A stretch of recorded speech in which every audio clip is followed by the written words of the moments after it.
अगर हम नेक्स्ट देखें एग्रीकल्चर, क्योंकि हर पॉलिटिकल पार्टी जो है एग्रीकल्चर के ऊपर कुछ ना कुछ जरूर है। कोई मिट्टी से जुड़ा हुआ है, कोई धरती का लाल है, कुछ तो है ही। बाकी ऐसा लगता है कि बाकी हम लोग शायद धरती से हमारा कोई वास्ता नहीं है, ऊपर से कहीं से लाए हैं। एग्रीकल्चर को कहते हैं कि नॉन प्रॉफिटेबल बन गया, कि इसमें मुनाफा नहीं बचा। मुनाफा क्यों नहीं बचा? हमारे यहाँ सबसे ज़्यादा स्मॉल और मार्जिनल फार्मर्स हैं। स्मॉल और मार्जिनल फार्मर्स के लिए आपने हालत ऐसी कर दी है कि वो अफोर्ड नहीं कर सकते। तो अफोर्ड कौन कर सकता? किसके लिए खेती फ़ायदेमंद होगी? कॉर्पोरेट खेती कॉर्पोरेट के लिए फ़ायदेमंद है, बड़े जो किसान हैं उनके लिए फ़ायदेमंद। सरकार चाहती है कि बहुत ज़्यादा लोग एग्रीकल्चर के ऊपर डिपेंडेंट है। बैंकिंग कमेटी की रिपोर्ट है, वो कहते हैं कि भाई 65% से ज़्यादा लोग इसके ऊपर डिपेंडेंट हैं, लेकिन जीडीपी में उनका हिस्सेदारी सिर्फ 22% है। तो क्या करना चाहिए?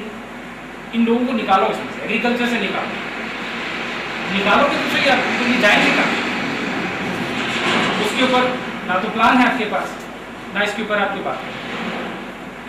एग्रीकल्चर की हालत इतनी खराब है कि पिछले 10 सालों में इस देश में 1,82,000 आत्महत्याएं हुई हैं एग्रीकल्चर से।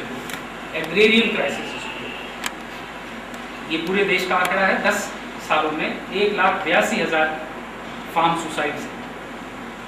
और इसमें जो मेजर एरिया है, अगर आप देखें तो आंध्र प्रदेश और महाराष्ट्र में विदर्भ। आंध्र प्रदेश की तो बहुत और भी बुरी हालत है। मैं आपको एग्जांपल इसलिए देना चाहता हूँ कि आपको ये समझना पड़ेगा। तो उस एरिया से सबसे ज़्यादा औरतें माइग्रेट, औरतों का ट्रैफिकिंग, वो औरतें सबसे ज़्यादा लाई गई मुंबई जैसी शहर में। किस चीज़ की?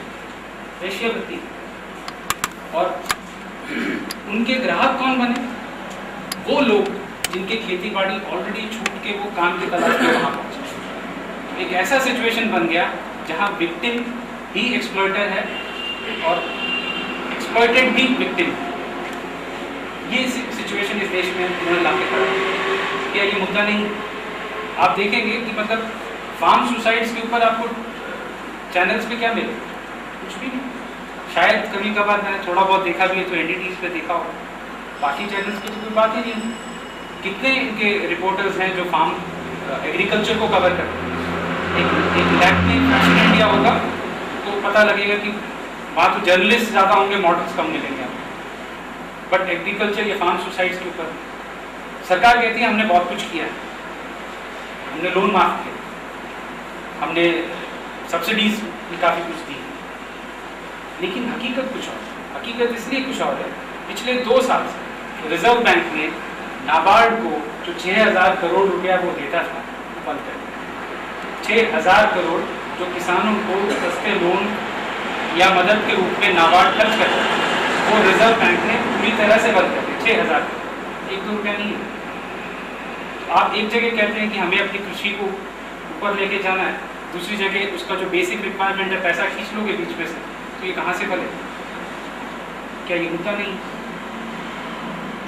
तो वर्ल्ड हेल्थ ऑर्गेनाइजेशन कहता है कि एक नॉर्मल हेल्दी आदमी को एक दिन में 2400 कैलोरी एनर्जी की ज़रूरत होती है। और वही वर्ल्ड हेल्थ ऑर्गेनाइजेशन कहता है कि भारत में 2200 कैलोरी पे जिंदा रहने वालों की संख्या लगभग 70% है। इसमें से अगर आप मॉडल्स और एक्टर्स को निकाल दें तो मुझे लगता है बहुत बड़ी जनसंख्या है। 70% पॉपुलेशन 2200 कैलोरी पर डे पे सर्वाइव कर रही है इस देश में, और ये मुद्दा नहीं। ऐसा क्यों है कि मुद्दा नहीं? एग्रीकल्चर के बाद जो एक और बड़ा मुद्दा आता है, जो बहुत फैशनेबल तरीके से लिया जाता है, वो है सिक्योरिटी, सुरक्षा।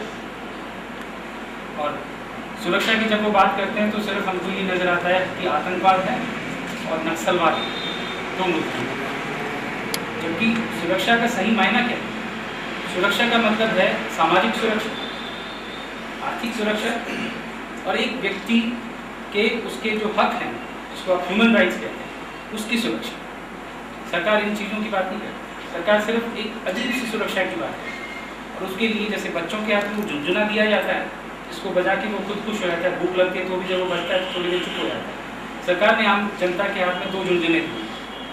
नेशनल सिक्योरिटी एक्ट, ये कानून है, इस कानून को आप तकिए के नीचे रख के सो जाइए, टेररिज्म का आपके ऊपर कोई असर नहीं होगा।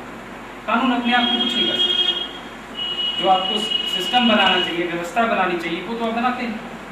दूसरा झुंझुना जो आपको दिया गया है, नेशनल इन्वेस्टिगेटिव एजेंसी NIA, कि जितने भी टेररिज्म के मुद्दे होंगे अब वो NIA इन्वेस्टिगेट करेगा, तो बढ़िया इन्वेस्टिगेशन होगा। वो कब होगा? जब आप नहीं रहेंगे, तब हम इन्वेस्टिगेट कर लेंगे उसको। NIA क्यों नहीं कामयाब हो सकता, या सिक्योरिटी एक्ट क्यों नहीं कामयाब हो सकता, मैं इतनी बुरी तरह से इसके बारे में क्यों कह रहा हूँ? तो इसलिए कह रहा हूँ कि आप थोड़ा सा मुड़ के देखिए, रॉ है हमारे पास एक रिसर्च एंड एनालिसिस विंग जो दुनिया भर से इंटेलिजेंस इकट्ठे करने का काम करता है। रॉ के अंदर 40% वैकेंसी है। अगर 100 सीटें हैं रॉ में, कहाँ से लाएंगे आप? कोई सवाल क्यों नहीं करता इसको? और रॉ के अंदर जो ये 60% लोग हैं, उनकी हालत क्या है? जो पश्तो बोल सकता है वो आदमी तो फ्रांस में बैठा है क्योंकि उसकी सही जगह सिफारिश है। जो फ्रेंच बोल सकता है वो शायद US में बैठा मिलेगा। तो इंटेलिजेंस गैदरिंग कहाँ से?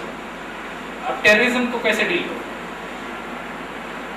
तो सरकार जो है ये चाहते हैं कि हम इससे मन बहलाते रहें और मुद्दे वही रहे, क्योंकि मुद्दे घूम फिर के यही आते रहेंगे और इसको एड्रेस करना सरकार के लिए कंपेरेटिवली आसान है कि कुछ ना कुछ बात से दिखाया जा सकता है कि हम नहीं।